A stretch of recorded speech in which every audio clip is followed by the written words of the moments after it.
After record flooding damaged hundreds of homes in Spencer, Iowa, city leaders met to offer transparency about the events that led up to the flooding. Yeah, and in conjunction with the Iowa Flood Center, city officials shared a full debrief of the days leading up to and following the flooding in June.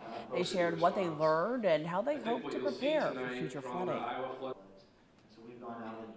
This longer range and seasonal forecasting is very difficult, so it would be difficult for anybody at the Weather Service or at the Iowa Flood Center to say that this is going to happen again this year or next year or the likelihood in the next few years.